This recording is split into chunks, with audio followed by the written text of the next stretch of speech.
మనం ఈ వీడియోలో త్రిమూర్తుల్లో ఒకడైన నారాయణుడి గురించి మాట్లాడుకుందాం ఫ్రెండ్స్. అంతకంటే ముందు this is Mahabharat. Please don't forget to subscribe our channel. త్రిమూర్తుల్లో ఒకడైన నారాయణుడే ఈ ప్రపంచాన్ని కాపాడే బాధ్యత అని చెప్పవచ్చు. బ్రహ్మ దీన్ని సృష్టిస్తాడు, నారాయణుడు దీన్ని కాపాడుతాడు మరియు శివుడు దీన్ని నాశనం చేస్తాడు. ఇది త్రిదేవుల యొక్క తత్వం. ఈ త్రిదేవుల్లో ముఖ్యమైన వాడు నారాయణుడు. మనకు ముఖ్యమని చెప్పవచ్చు. ఎందుకు అంటే ఇతనే మనల్ని రక్షించే వ్యక్తి అని చెప్పవచ్చు.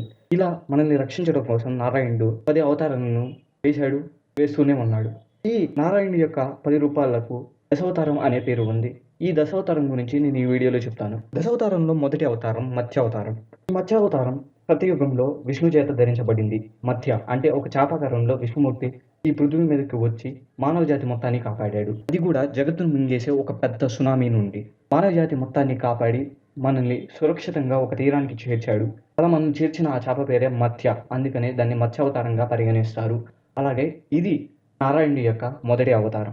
కూర్మ అంటే ఒక తాబేలుగా మారిన శ్రీ మహావిష్ణువు. ఎందుకు అంటే ఇతడు సాగర మంథనం అప్పుడు రాక్షసులకి మరియు దేవతలకు సహాయం చేయడం కోసం, అది కూడా సముద్ర మంథనం కోసం ఒక తాబేలు వేషాన్ని ధరించి ఆ సాగర మంథనం మధ్యలో ఉండి ఆ రాయిని కదలకుండా పట్టుకుని ఉన్నాడు. ఈ కూర్మావతారం వల్లే సాగర మంథనం సాధ్యమయ్యింది అని చెప్పవచ్చు. అలాగే దేవతలు తమ యొక్క శక్తిని మళ్ళీ పొందారు అని చెప్పవచ్చు.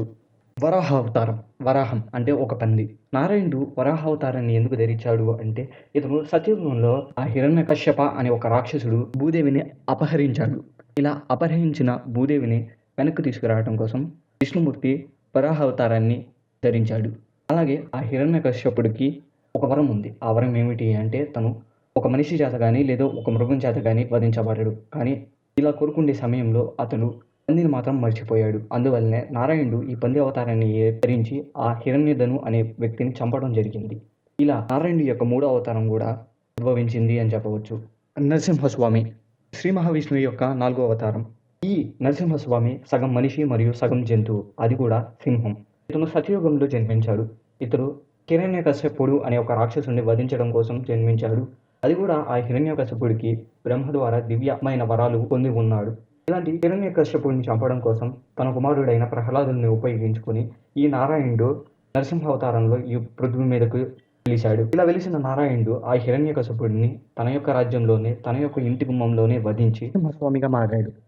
5వ అవతారం వామనుడు. త్రేతాయుగంలో జన్మించిన వామనుడి గురించి మనం ముందుగానే అష్టచిరంజీవుల్లో చెప్పుకోవడం జరిగింది. అయినా సరే ఇతను వామనుడు. ఇతని వయసు 8 సంవత్సరాలు. ఇతను శ్రీ మహావిష్ణువు యొక్క అవతారం. ఇతను శ్రీ మహావిష్ణువు యొక్క అవతారంలో ఈ పృథ్వీ మీద వెలిసి బలి చక్రవర్తిని పాతాళ లోకానికి తొక్కివేశాడు. అలాగే శుక్రాచార్యుడి యొక్క కంటిని పోగొట్టాడు.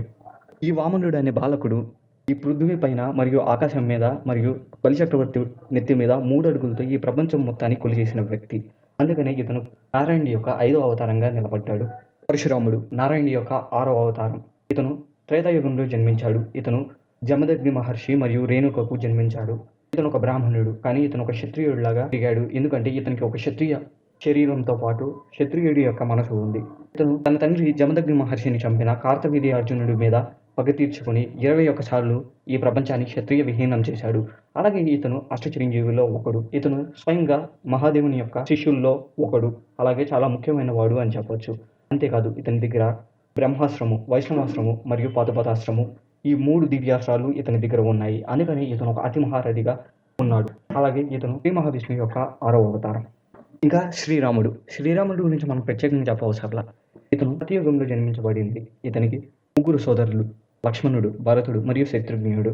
ఇతను అయోధ్యకు రాకుమారుడు. అలాగే ఇతనే రాక్షసరాజు రావణుడి యొక్క వధ చేశాడు. ఇది కూడా తన యొక్క భార్య అయిన సీతాదేవిని రావణుడి యొక్క చెర నుండి కాపాడటం కోసం. అలాగే ఇతను శ్రీ మహావిష్ణువు 7వ అవతారం అని చెప్పవచ్చు. కృష్ణుడు మహాభారతంలో ఒక కీలకమైన పాత్ర అని చెప్పవచ్చు. ఇతడు వాసుదేవుడు మరియు కన్నయ్య. ఎన్నో విచిత్రమైన పేర్లు ఇతనికి ఉన్నాయి. ఇతను హిందువులతో ఎక్కువగా పూజించబడే దేవుడు అని చెప్పవచ్చు. అలాగే ఇతని అన్న బలరాముడు ఈ భూమి మీద అధర్మాన్ని ఓడించడానికి, అలాగే ధర్మాన్ని గెలిపించడానికి పుట్టాను అని ఎన్నో గ్రంథాల్లో ఉన్నాయి. అలాగే ఇతను మహాభారత యుద్ధాన్ని మరియు భగవద్గీతని మనకు అందించిన ఒక గొప్ప వ్యక్తి అని చెప్పవచ్చు. వెంకటేశ్వర స్వామి నారాయణుడి యొక్క 9వ అవతారం వెంకటేశ్వర స్వామి. ఇతను కలియుగంలో జన్మించాడు. ఇతను ఇప్పటికి కూడా తిరుమలలో పూజించబడతాడు. అలాగే ఇతను పూర్తిగా నారాయణుడి యొక్క రూపం అని చెప్పవచ్చు. ఎందుకు అంటే ఇతను లక్ష్మీదేవి కోసం పృథ్వీ మీదకి వచ్చిన నారాయణుడు అని చెప్పుకుంటారు. అలాగే ఆ లక్ష్మిని ఇక్కడ పొంది ఇక్కడ నారాయణుడిగా వెలిశాడు అని చెప్తారు. కల్కి నారాయణుడి యొక్క 10వ అవతారం.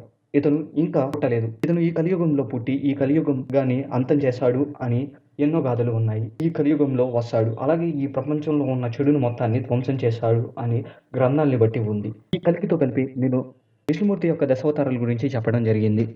సో శ్రీ మహావిష్ణువు గురించి ఏదైనా కొత్త విషయం తెలుసుకున్నారా? లేదా పాత విషయాన్ని కొత్తగా చూసారా? దాని గురించి కింద కమెంట్ చేయడం మర్చిపోకండి. And this is Mahabharat. Please don't forget to subscribe our channel. వచ్చే వీడియోలో కలుసుకుందాం ఫ్రెండ్స్. బాయ్.